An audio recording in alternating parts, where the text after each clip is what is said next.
Valrie Massey, and I am the Horticulture Program Assistant for the Mobile Irrigation Lab here in Manatee County. The Mobile Irrigation Lab goes out into Manatee County to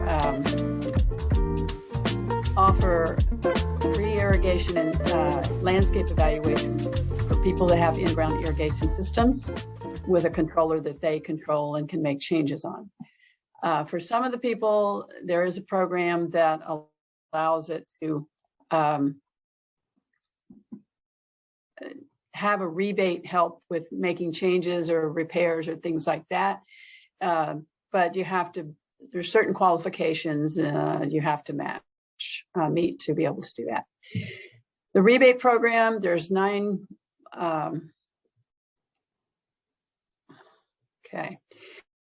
There's a cistern as a possibility for the rebate program, alternative water source, irrigation well, community well, rain sensor irrigation shutoff device. That's one of the main ones that people use or need to use, because that is a by law a requirement. If you have an in-ground system with a, you need to have a rain sensor shutoff device. Soil moisture sensor or evapotranspiration-based irrigation control, the same thing. It's a little bit fancier, maybe a little bit more efficient in terms of water conservation, but it does a great job. That's another possibility. Irrigation system repair or retrofit, irrigation system replacement, and or landscape retrofit. Most important when we start talking about any landscaping tips to help with saving water, just being efficient in your landscape, having a healthy landscape, are the 9 Florida-friendly landscaping principles. The first one is right plant, right place. And that is the most important one. All the rest of them are as important, but that one, if you get the right plant in the right place in terms of the amount of moisture and light and everything, is going to make a major difference on all the other things that you do in your landscape. Right plant, right place requires minimal supplemental water, fertilizer, or pesticide. So thinking about that, putting the right plant in the right place is going to help with those particular items. You want to group your plants according to the water needs, those so that the types of water that those plants need are similar. So you don't really have to help them out as much. You don't want to put an annual in with a lot of perennials, especially an annual that needs water every day. You want to use ground covers where turf is not, it's difficult to maintain. You know, under maybe big shade trees. This particular grass you're looking at there is called dwarf mondo grass, and it is it's a wonderful little plant that does really well in shady areas, and it's about the height that gets is what you see there. So they've really done a nice idea. You're able to get some green under the shade areas, but you're able to walk under there and not walk on the mondo grass. You can, but it's still maybe not quite as walkable as grass. If turf fails in a location, explore other options. And that's the whole idea with putting mondo grass in shady areas, or possibly putting plants in pots, or doing some mulch in areas, things of that nature. The second principle is water efficiently. Now that doesn't look like we're watering efficiently, does it? That head was a rotor that was needed to be adjusted. And it could be that it's not even the right type of rotor or the type of irrigation device. If you're looking at the mulch bed there, if there's plants that this rotor is going to go across when it gets over to the turf, which is where it's meant to be, that's not the right thing. So watering efficiently is making sure that you have the right irrigation in the landscape beds, in your turf grass And again, if you put the right plant in the right place, you may really minimize how much you even need irrigation. And if you overwater, which I think people do more than they underwater, is you can really cause a problem with water pollution, where excess fertilizer not used by the plant travels to waterways or underground. It can cause plant disease for sure. This is a leaf spot fungus on some viburnum, and you can see it's quite an issue. And this particular photo was taken in a pretty tall hedge. Well, at least 5 feet tall, something like that.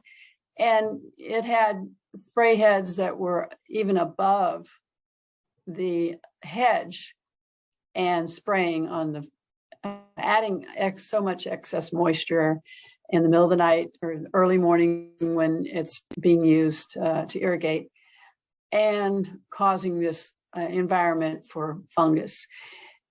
The types of irrigation you should have in your landscape bed is micro irrigation or drip tube under your mulch or just barely above the mulch on little emitter stakes. So again, you got to do the right thing and not to overwater, and also, of course, to have your correct kind of irrigation. An average of 50% of a home's water bill goes towards irrigation, and that, of course, is going to be usually used. A major part of that is used in your turf grass areas because it needs, it's a lot more water hungry than your landscape beds, because your landscape beds with the roots of your landscape plants, once they're established, they go out into the into the turf grass area. So when the turf grass gets watered, the landscape plants are getting watered. So we want to really be thoughtful about how much turf grass we put in our landscape, how often we water. Don't want to overwater. Want to be efficient. Want to make sure we maintain our heads. Make sure that we're watering the turf grass. Make sure the micro irrigation is watering the landscape beds, not the concrete, not the walkway, not the driveway, not the road, and not the pond, things like that. So it's important. And water only when plants start to wilt. A lot of times people will think their plants are wilting and they've been watering and they think they need to water some more, and they're overwatering, and they are essentially drowning those plants. So make sure, how much those plants are being watered. It could be just really hot time of the day and the plants are a little wilty because they're a little stressed by the heat. So again, right plant, right place. Make sure that the amount of sun it's getting in a day is correct. Watering efficiently. There are, if you have an irrigation system, you should be aware that there are days that you're allowed to water, and odd number days, odd number meaning your address ends in an odd number. You're allowed to water Wednesday and Saturday. And I should say, or, because really you should only water once a week if you have everything set correctly in terms of the correct kind of irrigation in the correct location. It's being maintained properly, and we really recommend once a week to get down 3/4 of an inch. But if you've either had an irrigation appointment with the Mobile Irrigation Lab or have one scheduled, we'll show you what we mean about getting 3/4 of an inch down in a week. You don't really need to do twice a week unless it's maybe the April, May, really dry time of year and we're not getting any rains, and maybe you need twice a week. But you got to take into consideration your soil, whether you have compact soils, things like this. Watering efficiently, once the right plan is established, irrigation can be reduced. And that's where I was talking about, if your roots are in your landscape beds, are out, the plant's established, the roots are out in the turf grass, maybe you can even turn off the irrigation in the landscape beds. Probably not necessary most of the time. And again, I've mentioned micro irrigation in your landscape beds. That you can see the drip tube there. That's a drip tube that has emitters built in every 12 or 18 inches, and it's a drip. Or you can add little emitter stakes to that that tube, and have a little stake that gets it still very close to the root zone. Number 3, that's the third principle, is fertilize appropriately. And you want to make sure of time of year you fertilize is correct, the type of fertilizer you use, and very important is you read the label and make sure that you're not overdoing it. And where you distribute it also, of course, is usually out in the drip line, not right up against the trunk of the plant. Maintenance practices affect the health of community retention ponds. So you think about how you put your fertilizer on, how you distribute it on your turf grass. It makes a difference. We don't want to overdo fertilization. We don't want to add fertilizer running into our ponds or our waterways. You want to make sure of the application rates. So like I said, be sure and read the label on your package as to when and what the square footage is. If you're fertilizing your turf, make sure the rate is correct so you don't overdo it, you don't burn it, and that's very important. Okay, we all like the idea of a hammock, and there are definitely, you want to let your grass go dormant in cooler months. So usually people do the last fertilization in October so that they fertilize turf for the kind of the winter months, and the formulation might be a little bit higher in the potassium, the third number on the fertilizer label, and that helps for the next 3 or 4 months get through the 4 plus months get through the winter time. So give your plant, give your turf grass a little vacation there. You want to fertilize appropriately. You want to leave a 10-foot maintenance-free zone around water bodies. This is, of course, has a lot of nice plantings around the pond here, but and then where you start actually having grass set back from that edge of that pond, you want to come back at 10 feet. You'll see that more, say, in a pond that has grass all the way down to the pond in, say, a development. You want to make sure not to do fertilization there so that it's less likely that it's going to run into the ponds. Mulch is the 4th principle. And there is a variety of types of mulches. And it performs several functions. It beautifies and preserves moisture in the root zone. It helps to moderate the soil temperature. It suppresses weed growth. And it can be used for a walkway texture, say, for instance, under under trees where the grass is not going to grow too well sometimes, and or with pavers as well. So it's definitely has quite a few functions. Attract wildlife. We want to we have such an abundance of wonderful wildlife in Florida, and pollinators and birds, and really want to maximize that benefit and be sure you plant appropriate types of plants. You want to provide a green corridor for animal travel from one wild space to another so they feel safe to be there. They beautify and beauty and benefits of natural pest control and pollination to boot. So you can see with this bird up here, birdhouse, or types of plants that attract bees, butterflies, hummingbirds even. It's a great thing to do, and you'll enjoy your yard that much more. You want to manage your yard pests responsibly. And that means sometimes, for instance, with these lovers, they're fairly small at this point. If you go out, you can shake them off into like a bucket of soapy water, and you don't have to spray anything. It's all done, and you can hopefully get ahead of them before they start chewing on and doing such a job on your plants. You want to use, if you're going to use, do something with your yard pest in terms of getting rid of them, you want to do it responsibly. You want to use the least toxic method first. Like I said, if you can use this bucket of soapy water, and if it's a big enough bug and you see it and it's something that you can safely pull off and throw in the bucket of soapy water, you're done, you're in good shape.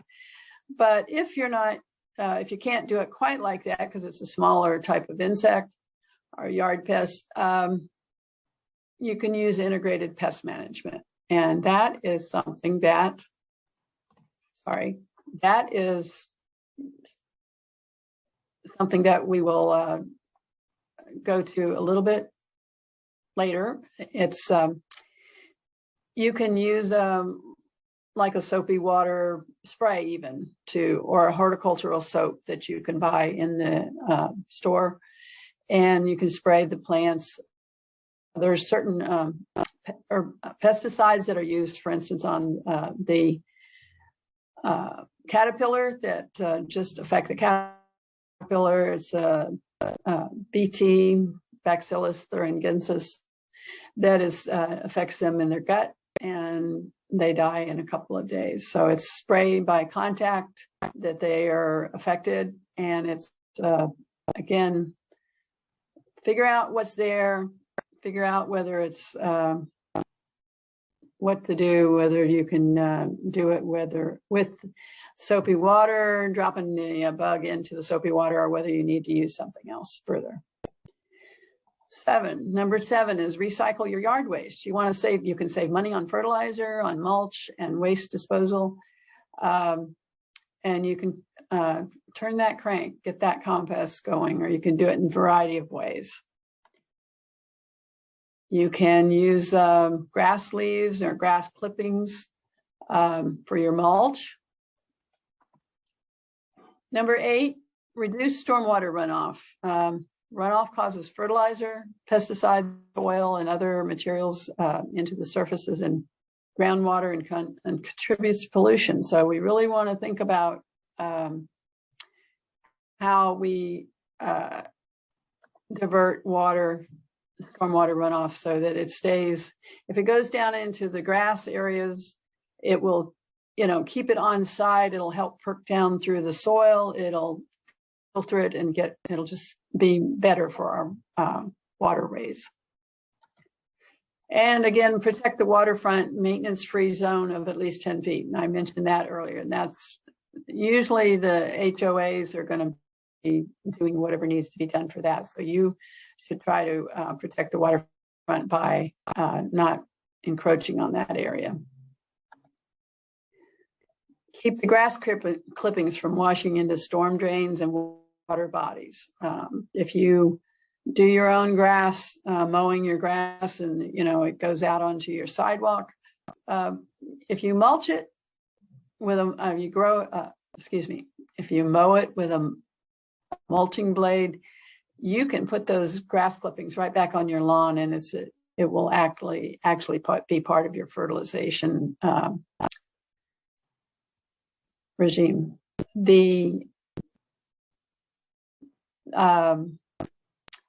But as you can see here, a lot of it's ended up in the ponds, and it creates a problem for algae. So please think about that.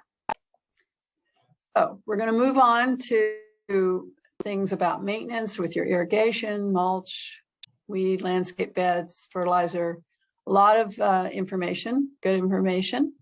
We're going to talk about where you live in Manatee County and how that's important to be considered when you're selecting plants.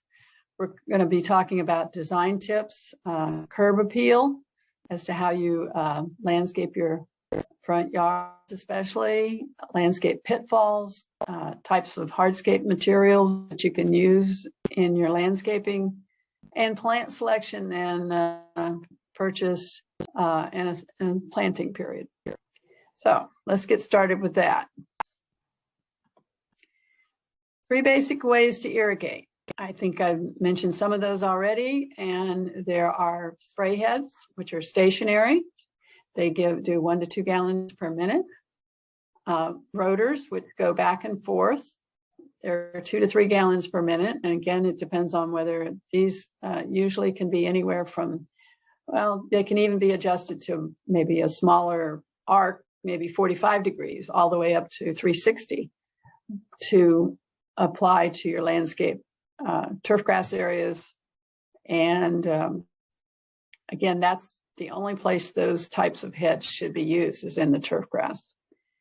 There is what's called a multi-stream. It's kind of a cross between a spray head and a rotor. It has a little bit heavier stream of water, a bigger droplet. It's more efficient, and they're used quite, you see them more and more in the landscape.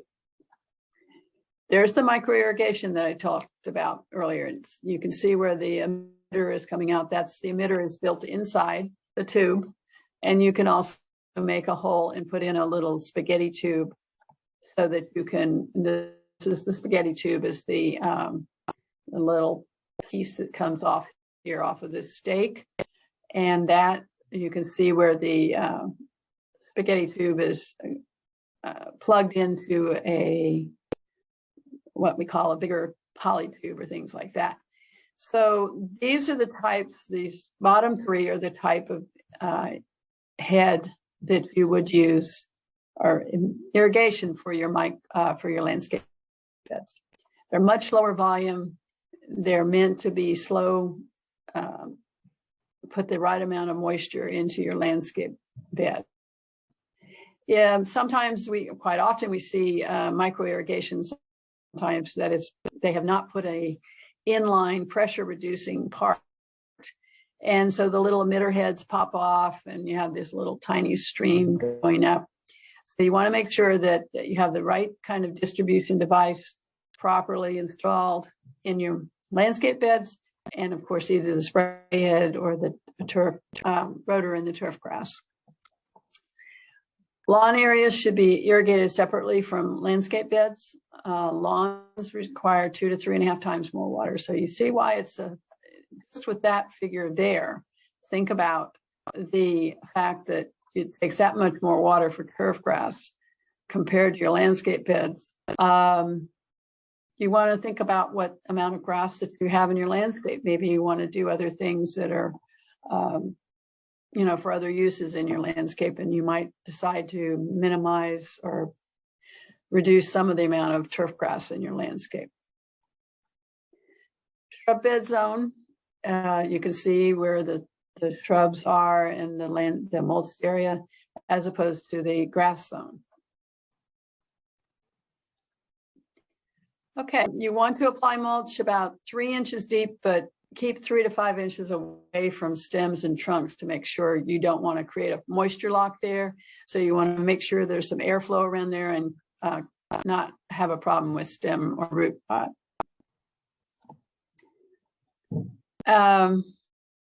Recycled yard waste or compost provides valuable organic matter to sandy soils, which we of course have mostly. We have sandy soils here, which the good thing about sandy soils, you can amend it, you can add compost to help increase the nutrient value in our soils. A lot of us have clay soils or have clay in them, and a good soil combination or loamy mix can be a good combination between it's a certain percentage of sand, clay, and dirt or soil, whatever. You get a good loamy, nice mix. You need a little bit of clay in there to hold the moisture, and but too much clay, compact soils, roots can't go anywhere. They can't breathe. They can't really expand or go down correctly. So adding compost to your landscape beds, you can do a top dressing every year on your landscape turf grass areas. and rake it in. If you do have compact soils, you can always do a plug aeration every year for several years running. And again, top dress it with about a 1/2 inch of good soil so that you're starting to get better percolation. But use that recycled yard waste to make compost. It's a good thing to have in your garden. Now, one thing we do not want is what's called volcano mulching when we're talking about mulching. I said 2 to 3 inches once it's settled and pulled back away from the stem. And these pictures definitely show we do not want that.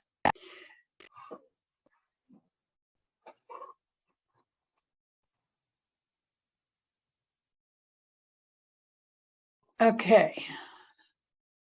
Now, the next thing we're going to talk about is there are different, of course, we have weeds in Florida. That's sometimes my yard is mostly weeds. But you have grassy type weeds or common Bermuda grass.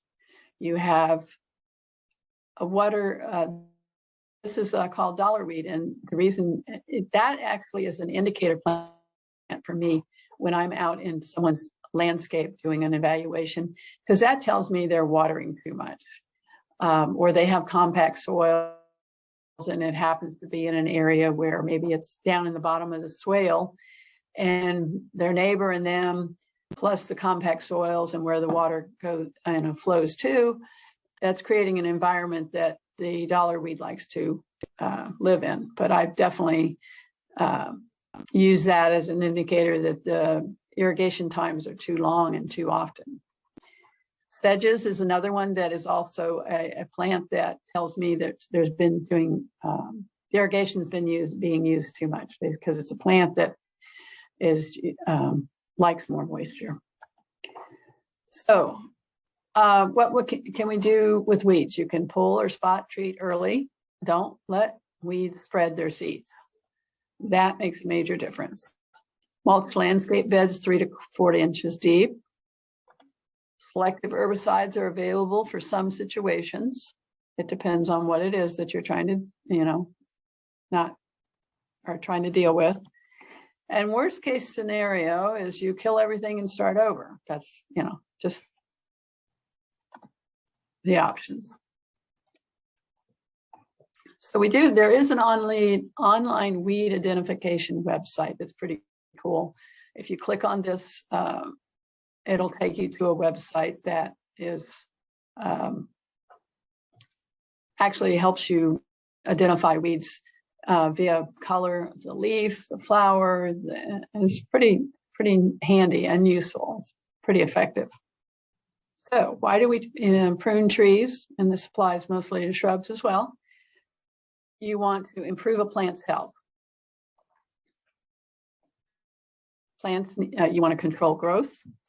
You want to enhance fruiting, flowering, or appearance. Remove dead wood, and touching branches especially is important. So we have what we call, these are 2 different examples of a crepe myrtle pruning. This one we call crepe myrtle, which is done like this mostly a lot out in the landscape. You really don't need to do that. You can do tip pruning and keep it really quite open and elegant, and it's better for the plant. Hat racks, not a pretty sight. It's not healthy for the plant. They really don't ever come back properly to be healthy, nice looking trees when they do this kind of pruning. This is a poor pruning practice. How is this prevented? There is, especially on, you've got long limbs that's got a lot of weight on it. So you really have to do 3 cuts, not just one right at the final cut. You don't want that to be your only cut. You want to do the first cut from underneath. So as the weight pulls down, when you make the second cut, it's going to go ahead and pull. It's going to be ready to come off and so it doesn't rip anything down below. And then you do your final cut just before the collar. And if you're pruning shrubs, there's different ways to make them look. You want to think about whether you're using loppers or hand pruners, or whether you're using a hedger. If you're using a hedger, you want to make sure that you have sharp blades, and you want to make sure that generally you want to use a hedger on something that has fairly small leaves, because if you use it on a large leaf plant, it's going to probably rip those leaves. So this is showing you, as you can see, the cut across the plant here is it makes it kind of almost a straight line, curved line. The other way of doing it is cutting at different heights. So you get a whole different look, a little bit more natural, freeform look. Something that's really interesting and makes a big difference for when you're pruning your hedges. Instead of just pruning, if you prune like this and you leave, it's more of a cone with the less taken off at the base. The base is going to be able to get sunlight and rain, and you're going to have a much fuller hedge. A lot of times you'll see hedges and you'll see all the spindly stuff down at the bottom couple of feet. And you're going to have that if you're just kind of pruning the top, leaving the top much larger around instead of the bottom. Okay, we're going to talk about pest management as opposed to integrated pest management. Synthetic pesticides as a one-dimensional approach is bringing many problems. You don't want to put pesticide application on just because maybe there's a schedule and they say let's do it, or it's due. It may not need it. Then pests can build up resistance to the chemicals, and you of course can. That's going to affect your beneficial insects as well. And so you want to monitor your yard. Go out in your yard and look under the leaf. Know what your key plants are. What are the pests for that plant?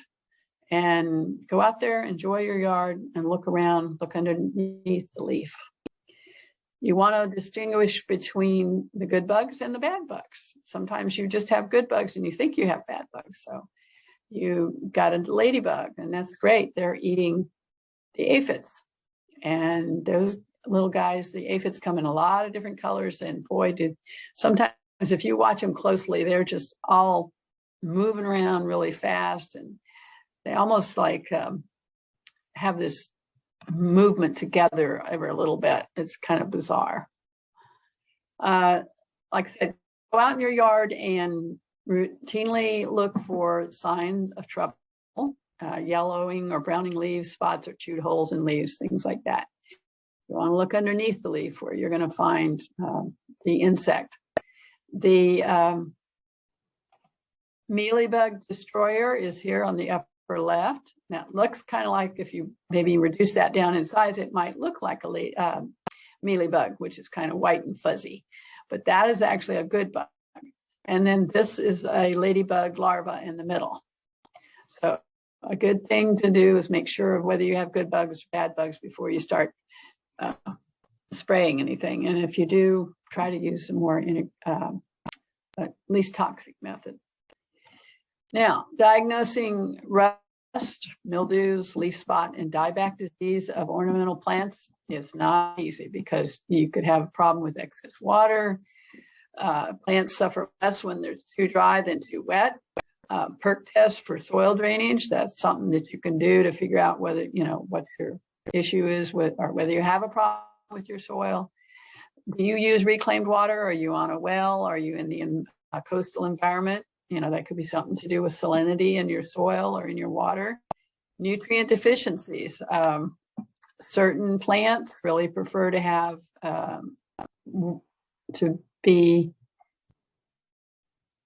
grown in a soil that is more acid than, say, what your soil is. So that's something to consider too. Whether is it a cold or freeze damage or pruning cut injury? These are, 3 or 4 weeks ago after the freeze we had, when we've been out, seen a lot of freeze damage, but it can look similar to other things. Air pollution or smog on a leaf surface. I don't think we have that quite yet around here. And pest damage, insect or other pests, herbicide damage, spray from air drift.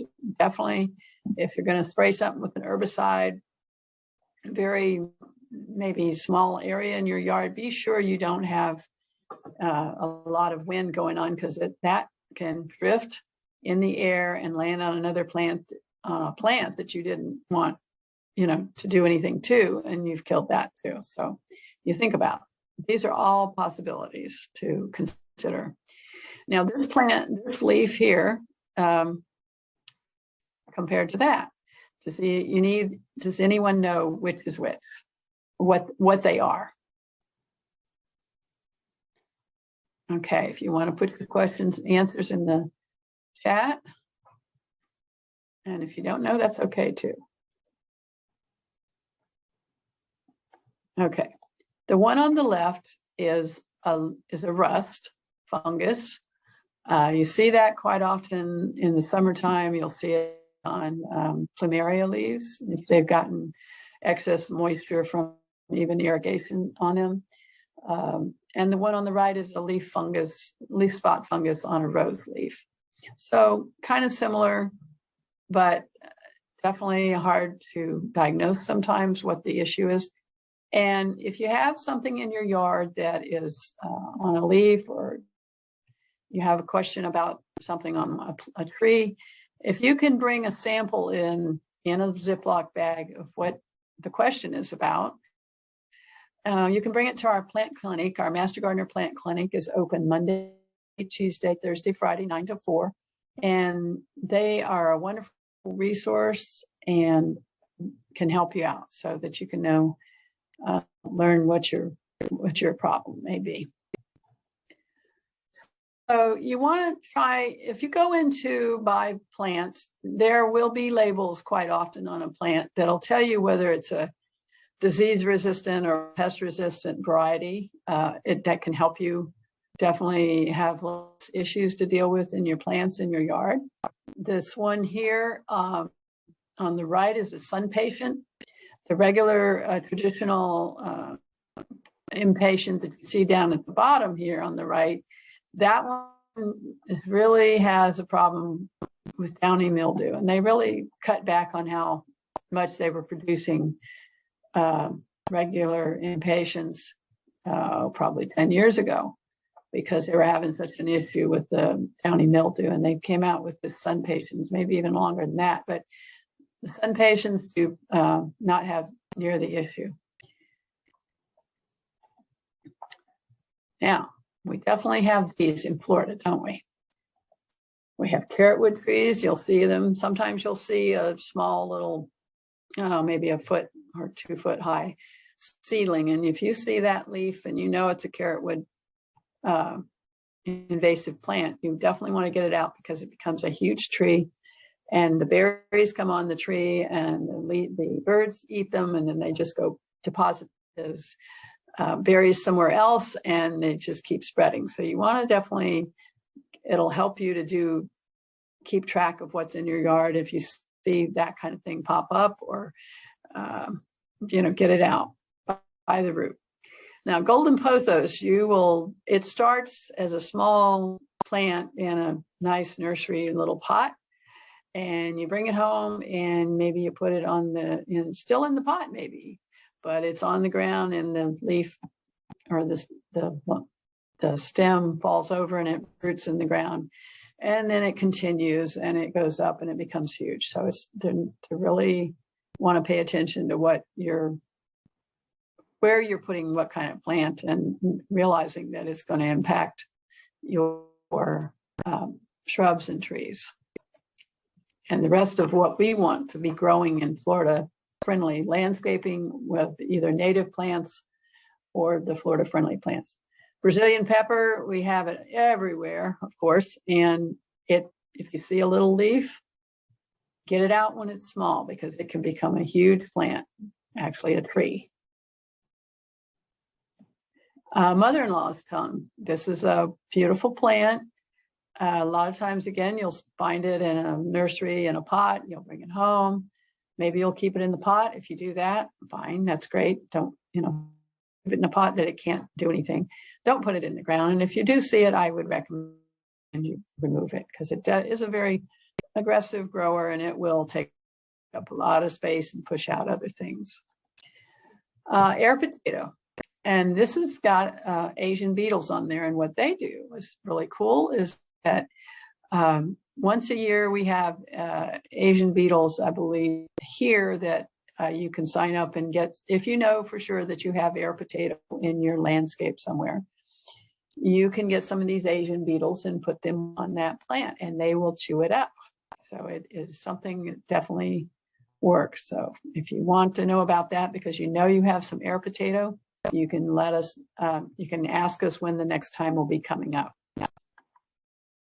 So you definitely do not want to have these in your, and there's so many more. So do try to remove them from your landscape and help keep them from going into our natural areas and pushing out our native plants and our Florida-friendly landscape plants. Now, most of us probably, if we're living in Manatee County, we're living in anywhere from probably 9A, which is further east, to 10B. I'm sorry, 10A, which would be out on the coast.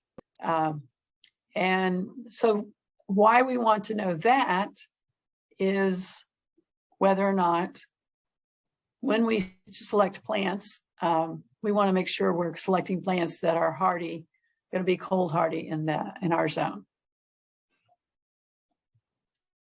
And you can see here, this was out east, quite a ways out east in Manatee County when we went and did a evaluation about a week after the frost that we had about 3 or 4 weeks ago.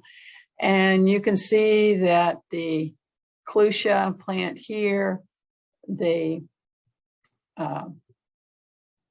was a Christmas palm or Adenidia here on the left, and this was silver buttonwood. They all just said, this is too cold for me, and did not like that.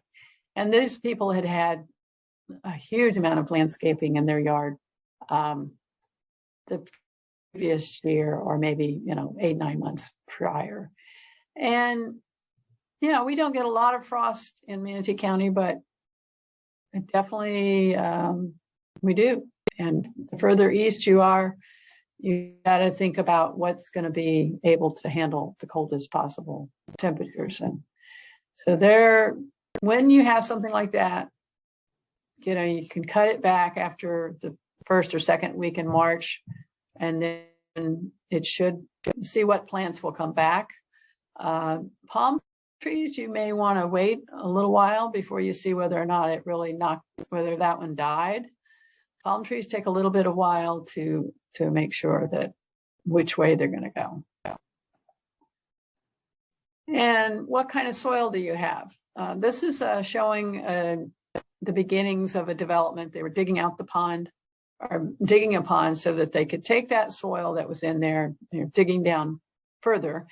And then they take that soil that they get out of the pond and they place that in the location where they're going to make a pad so they can build a house. And it's great for a house pad because it's got quite a bit of maybe clay in it, so it makes it real sturdy and stable. But is that something that we want for our actual turf grass and landscape beds? So I will just say that no, you don't want compact soils, but there are ways to amend that. I mentioned earlier that in the program you may have really sandy soil, and if people have come here from another location, to them sandy is not soil. Clay is not an optimum way to have what you have in your soil. You kind of need a combination of sand and clay, a certain amount, to get a really nice composition. Compact soils, when we go out into do an evaluation for the Mobile Irrigation Lab, we do a soil core, and we like to see first how deep we can get and what the composition of the soil is as we go down. It's we like to get down about 8 inches minimum. We want the roots to be able to reach down and reach for the water and have a good root structure. If you have compact soils, your roots are going to be more likely to go sideways. They're going to be shallow, and they're just not going to be near as healthy or as durable, have as much endurance for when it is hot in the summertime. Dig a hole 18 inches deep and fill with water. And I'm saying this because if you don't have a soil core tool to take and shove down in and figure out what kind of soil you have, or you can, you can dig a hole, like I said, pour some water in, and if in 1 hour, if it's starting to drain down, that's good. If it's a little bit higher, maybe not so good. And if it's several hours or even to the next day, it's still wet, you have compact soils. And if you dig a hole, you're going to know whether you have compact soils. You're going to have a lot of clay. And I'm sure if you've been planting anything in your yard, you already know whether you have compact soils. Soil pH. Plants, like most plants, like about a 6.2 to 6.7 or 6.5, 6.8, something like that. So slightly acidic. pH scale is 0. Well, it goes 0 to 14, but what we're showing is 7 is neutral. And if you are right in this location, a lot of plants will do well in this pH. Things such as ixoras, blueberries, azaleas, they like it a much more acid soil. And when when we start getting up into above 7 and you have real alkaline soil, you have plants showing that with the way they look in their leaves. They'll either be showing chlorotic for not having enough, not being able to get certain nutrients. And so you really can't change your soil pH to make it more acid. It's going to revert back to what's the existing soil. You can put chemicals on there, but it's more important that you select the right plant for the right place, and a plant that has a much more, a better ability to exist in the pH that your soil is in, that your soil has been tested and found to be. On your fertilizer, you are going to have 3 numbers: the maximum nutrients, primary macronutrients are NPK, or nitrogen, phosphorus, and potassium. And you want to make sure, again, what kind of fertilizer you're using in your turf grass. Make sure that it's at least 50% time release on the nitrogen, and certain secondary macronutrients you want to make sure you have, depending on, again, if you're using on your turf grass, certain plants, certain needs. You can see here what to look for on your label. You want to make sure you have fully available nitrogen. It's a time release, so that it's going to help it last longer. It's going to be healthier for the turf grass. All right, now, if you're going to be either, maybe redoing an area in your turf, in your landscape, or whether it's a whole big project, you want to allow yourself to dream. You want to make sure you plan, but do it on paper first, and look at idea books, garden books. Look in your neighborhood or other neighborhoods for ideas. If you see plants that you like, take pictures. Like I said, in garden books, that kind of thing. Put it all down and then kind of research whether or not where you're going to put them is correct. And revise your dream plan where necessary, but do it on paper. No, you want to make sure you know the mature height and width of a plant. You want to make sure that you can save water costs by reducing the size maybe of you might consider if you have a really large grass area and you really don't need to be using that much grass area. Maybe use certain areas maybe you're making an area for grandkids or for dogs, or maybe you're going to make a patio for barbecuing or whatever. But think about all the ways you want to use your yard and what you're changing. And you, again, lay it out. Make as many changes as you go along, trying to make sure that all the things that you're considering or want, kind of all work together. You may want to repeat certain plant groupings so that it will not just be one of each. It'll look better. It'll be probably more cohesive looking. You can use a functional use of a plant as a specimen or accent in your yard. And you want to group plants according to water needs. Very important.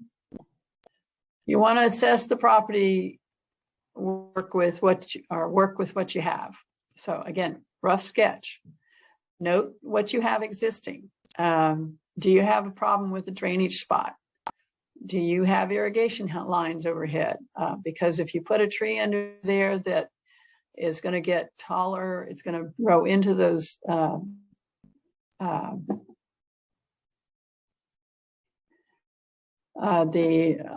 lines.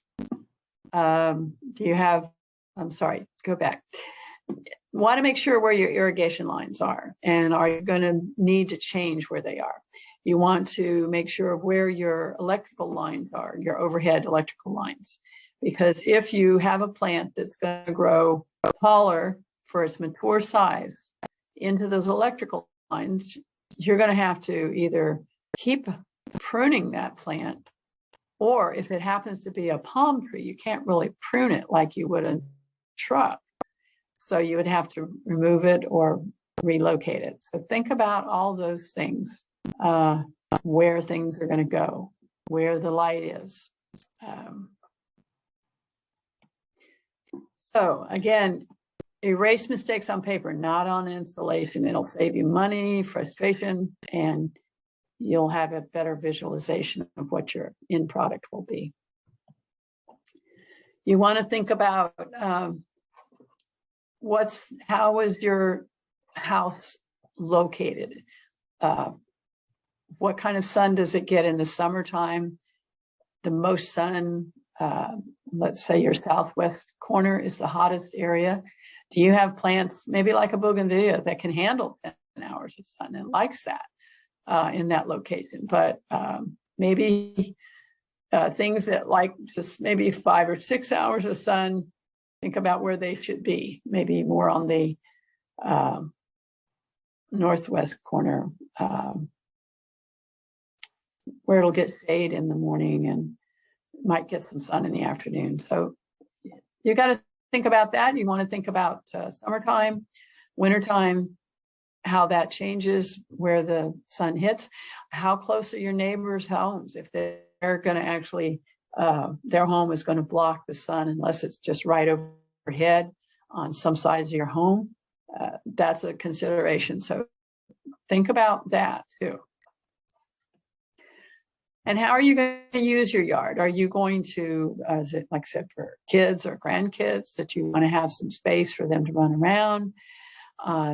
Do you want just to have that hammock for times that it's your time to relax? How about you're going to set up a barbecue area, maybe a little patio? And if you have pets and you want to have space for them, if you're going to put in a vegetable garden or maybe an herb garden or things like that. And if you want to do bed preparation, if you're changing your beds, maybe you're enlarging your landscape beds, you can put in your weed cloth. And when I talk about weed cloth, you want to make sure that it's something that's more like a woven weed block cloth, because you do need to get airflow and water down to the roots of your plants that you're planting in your bed. But sometimes you'll find a weed block cloth that is just a pure plastic. There's no way that, I mean, you can punch a hole in it to plant something through it, but it's not much way that airflow and water is going to go through. So a little bit better quality woven weed block will be fine if you're going to do that. You can see here on the left, the gentleman is laying out a garden hose to maybe show where, deciding what he wants to increase his landscape beds and you know, minimize the amount of turf grass maybe he has in a certain location. Curb appeal, and this is talking about maybe that you want to really, if you were thinking about at some point, I mean, for your own pleasure, how you install plants, what plants you choose, the color, all of that for your front area. That's one reason for curb appeal for yourself, but also if you think at some point you're going to sell your home later on, maybe you don't need a lot of turf in front. So you can minimize that and maximize up on the color and the texture and things like that nature. You can use a palm tree bed instead of a lot of grass, and palm trees and shrubs. And that does a nice thing with this muley grass here and some other plantings along surrounding that. You can use, like I said before, when we were talking about mulch, you can use leaves to mulch your landscape beds. This right here is,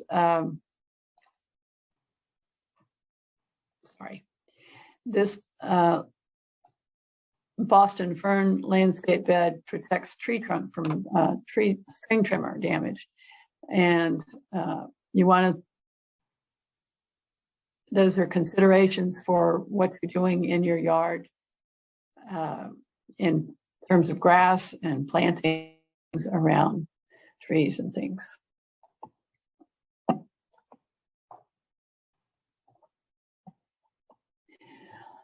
So you want to think about, when you're in your landscape beds, trying to put the same kind of plants that want the same kind of water, light, soil, fertilizer requirements. So it'll minimize the amount of all of those and how much maintenance and things as you put in the correct kind of irrigation. If you even put in micro irrigation, or at least once they're all established and their roots are out into the turf grass, they don't need a lot of maintenance, or they need less. Line of vision, when you're just designing your, if you're changing something or wanting to change your landscape, think about how the line of vision, how you're planting things that can add to the design. Here's the kind of the natural curve of the pond and how the plantings are done in such a way that it kind of leads your eye around. And it's the same thing here with these dwarf Yaupon hollies. And also, of course, this kind of design element on the bottom left. Create color variations, just using color differences. You don't necessarily, maybe you're using plants that don't have a lot of flower, but you can definitely have a lot of texture difference. You can have a lot of color difference just in the foliage.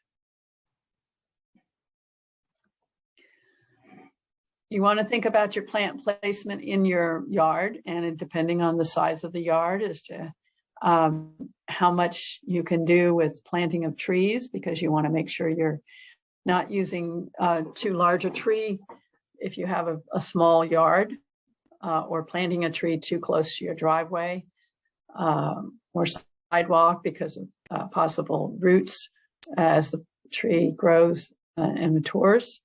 So you want to think about that, but lay out where you would put your trees first, and then think about how you would plant your understory plants, your shrubs, your ground covers, grasses, and vines. Again, compatibility to whether it's shade or sun or a combination of that, and how they can share light, fertilizer, and water.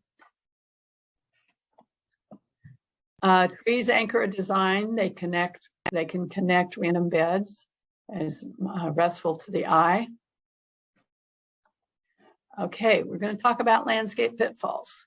Now, this plant here is a areca palm that's growing in an area underneath the kind of an atrium area that's enclosed or has a roof, a ceiling. And this is a 2 to 5 year old areca palm, and that areca palm is going to get to about 25 feet out in height and mature size when it's out in just the open in your landscape. So not the right place for that plant. And this is the areca palm is going to be similar in height in mature size to the Perotis palm or cabbage palms that are growing in this area. So think about where where they're going to go. Another landscape pitfall is plants do grow and they get overgrown, they get crowded, they need to be pruned, they need some airflow. Sometimes you'll have things get so overgrown that you have to do some, actually thinning and taking things out. So, but think about when you're planning what you want to plant somewhere, whether or not maybe a space only needs 2 of those plants, because by the time they mature in size, in width and height, that's what that space will have. If you put 5 plants in there because you want it to look better now, you're just creating work for yourself for later. So think about mature height, mature width, how that's going to work for in the future. Excuse me.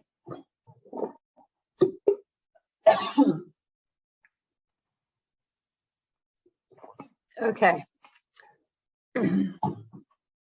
Okay, now, excuse me.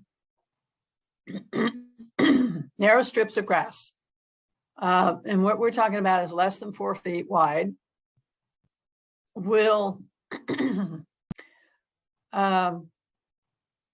That's kind of hard to maintain, and it's better just to connect instead of having a little strip of grass behind somewhere or next up to your concrete. You may, if you join up the mulch beds, and you plant it in such a way, you will have less maintenance. It'll look better. It'll be easier to maintain.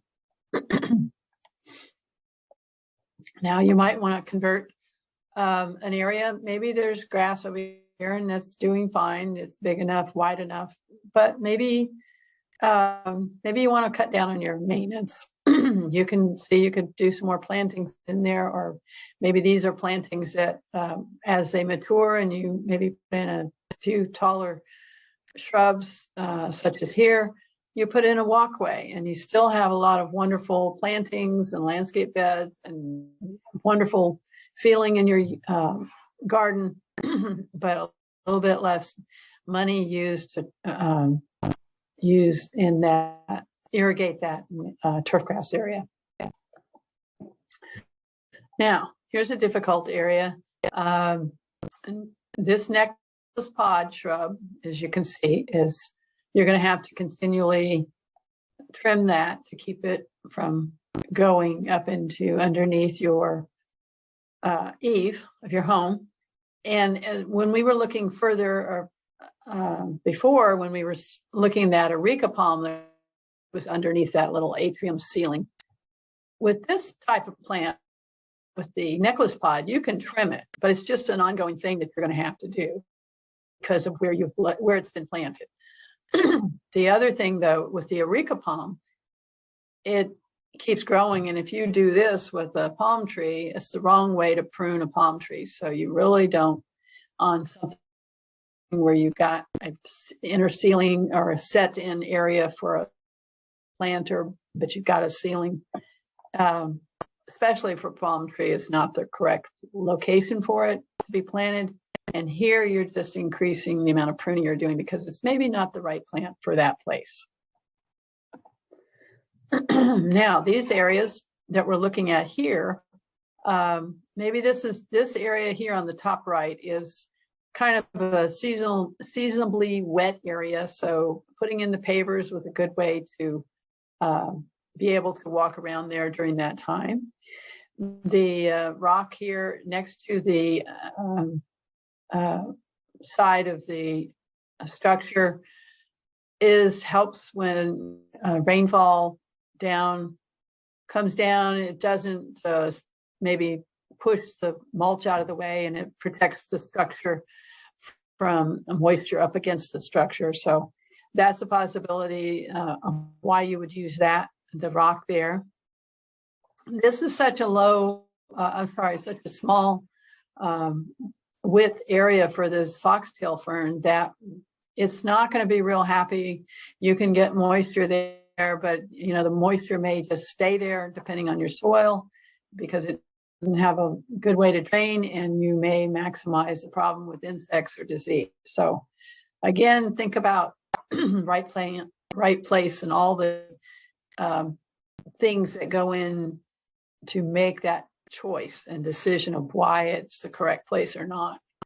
Now here with the caladiums, very narrow area, and you may want to be fertilizing your caladiums a little bit more and making sure make sure you're not getting iron on the walkway.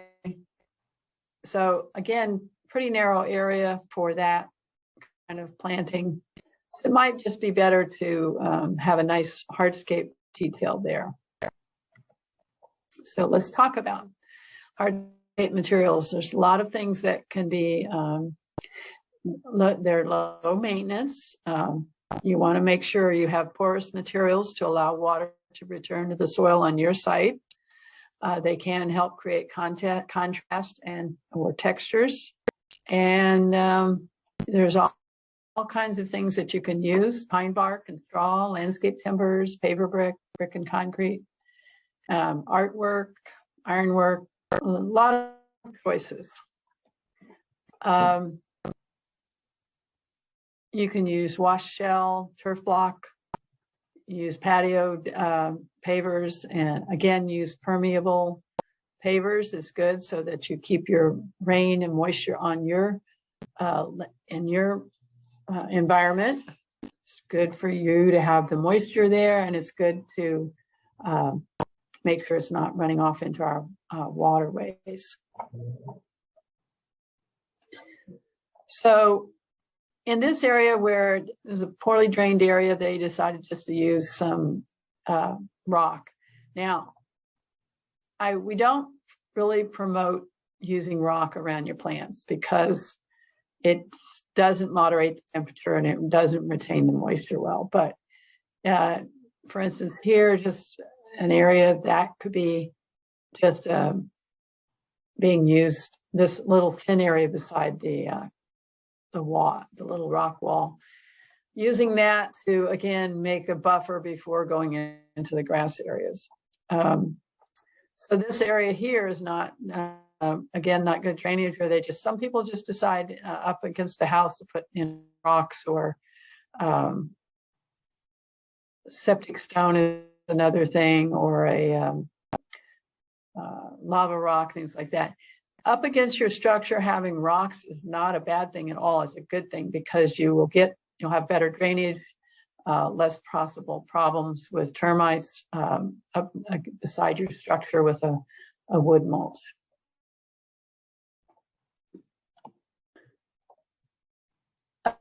Okay, this area here is, you can see this, it's hard to tell, but there is a little bit of a swale going down. So you've got rock and mulch accents. You've got, rock for making a pathway, and you're using your regular organic mulch around your plants. Using shell brick and decking for different textures for your hardscaping in here and walking areas. This area down here, you've got rubber mulch and pine straw.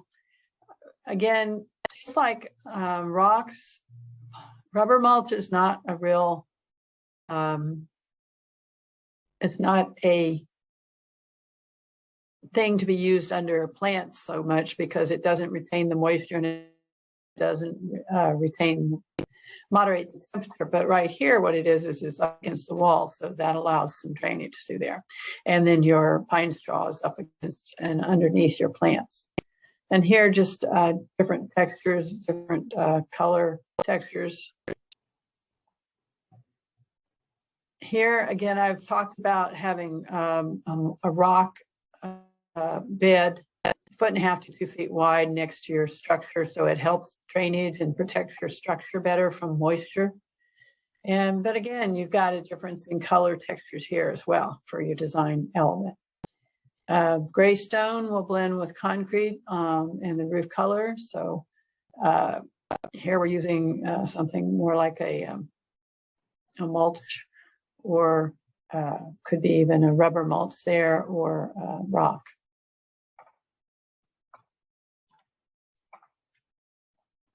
Texture differences, again, mulch, rock, different colors, different textures used as design elements.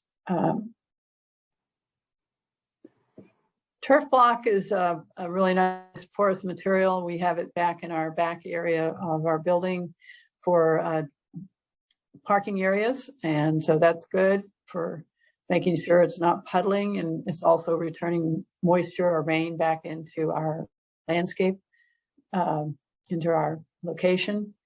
And this area right here, it's got a permeable, it's got a driveway. So it's no irrigation heads to be damaged, especially sometimes people will drive right up beside your turf grass and they drive onto the turf grass and they run over an irrigation head that's just retracted. So this is really more obvious as to where they should be driving. And again, there's permeable pavers. So it's helping to make sure that the water, either rain or anything, goes back into the landscape, retains it there. In your garden, if you use either pavers or rock or shell, you're going to pour, and porous materials, even porous pavers, you're going to keep the moisture of the rain on your landscape, in your landscape, and help filter it through your turf, through your soil, and keep it out of the waterways, and not watching possibly anything into our waterways in terms of fertilizer and stuff. Hardscape, you can use, narrow areas where you really don't want to be trying to plant turf grass, or you don't necessarily want to put in mulch. You can put in nice pavers. Again, they can be permeable. And we talked about before about the soil splash here, to keep the soil from splashing up against your wall. The same thing is with that. The rock bed does create good drainage, but you don't have soil right up near it where you might get a soil splash. So we want to talk about selecting plants for your plan. You want to think about you want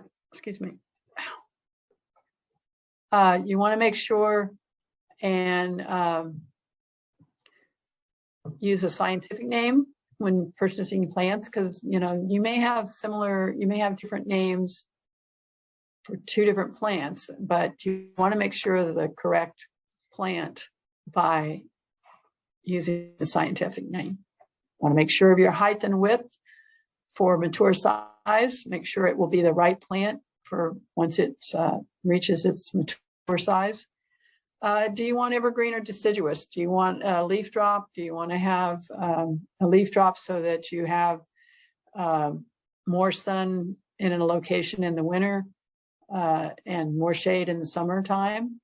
Soil pH, that's probably one of the first things you should do is get a pH test of your soil and know whether it's, what pH between, whether it's slightly acidic, whether it's really highly alkaline, so you're selecting the correct plants. Maybe you have some areas in your yard that are actually a little moist because it's a little bit lower area. But think about, chart out as much of that information so you're really selecting the correct plant for the place you want to put it. Light, it's going to be sunny or partial shade, or is it going to be shifting or changing throughout the year?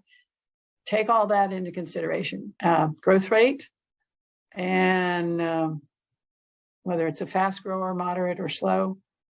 Salt tolerance, again, and you can have yours water tested for salt tolerance. If you have reclaimed water, it's very likely you have higher salts in your reclaimed water, but you can test it. Have it tested. You can bring in a sample here. If you let us know, we'll tell you how to do that, or send you directions. It's very inexpensive to test that kind of thing in your to test your water. And there is there's a resource that we can tell you about how to order. It's 110 pages. It's color. It's a wonderful book. It's not the only resource out there, but definitely worth having. And this gives you instructions on the right side that shows you, especially when you do get this book, it's free. They'll ship it to you free. Page 31 is your key.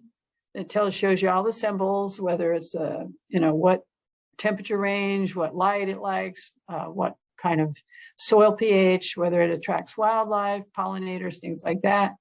And it will also show you whether or not whether it's what areas it does well in, what zones it does well in, what its mature height and width, and it's really a great resource to have on hand. And again, it's a free book, and they'll ship it to you free. So purchasing healthy plants, you want to think about plant color and vigor.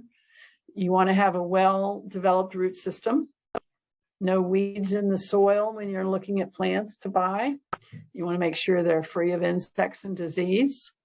And especially with trees, you want to make sure they have a single trunk, unless it happens to be a clumping type of plant that's meant to be like that.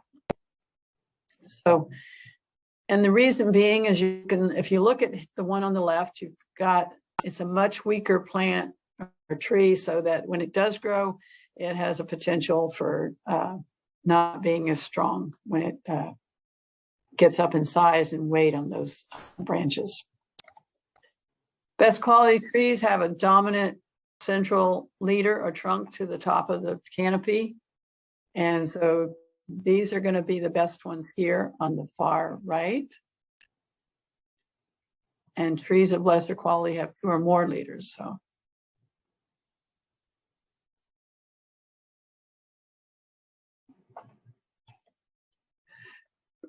root collar location.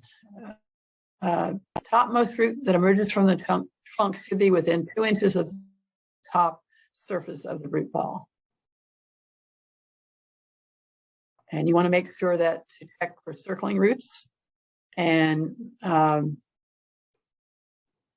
displace or remove soil or media that is above the topmost root before you plant that, and make your selection. And this one you can see was a little bit root down in its pot and then was pulled out and just kind of left, or maybe it started splitting the pot and they just removed the pot. But you don't want this for a plant. 2 common causes of new plant failures: planting too deep and/or improper watering. Plants do need, and trees do need, a certain amount of water, a certain how often, and that kind of depending on what it is, what size you start with. So you do need to water to get a plant or tree established with a certain schedule. Planting too deep is a pretty major one, and that if you have a plant that's in a pot, you want to make sure and look at where the soil is in that on that pot's trunk, that tree's trunk. The soil is where it is leveled on that trunk of that tree or that plant, so that when you dig your hole and you put it in, you make sure that you raise that up, depending on whether it's a 1 gallon or if it's a 35-gallon tree, whatever. You want to put it up enough higher, so you're going to plant it a little shallow to make sure that it has, you compact everything in and water it in, it settles down a little bit. It's still above that soil level grade that it was originally, so that the water runs away from the trunk. You don't want it to plant it too deep.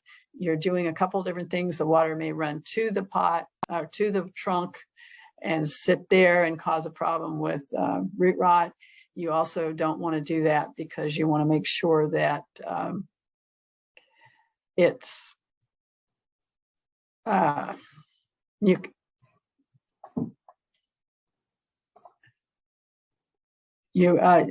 sorry, you're slightly above grade. So the water's going to run away from there. Okay. So you can backfill with the same soil. It may not be the best soil, possibly if you're, you don't want to put,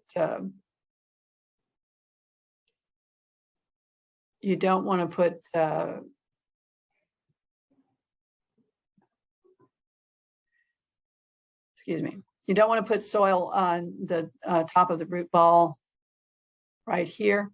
You want to make sure that you're slightly above grade, so that it, like I said, the water will run off.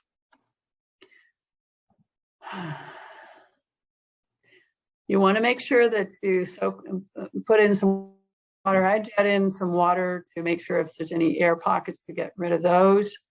And you make a little bit of a soil ring around the outside to make sure that the water is held above the root ball. The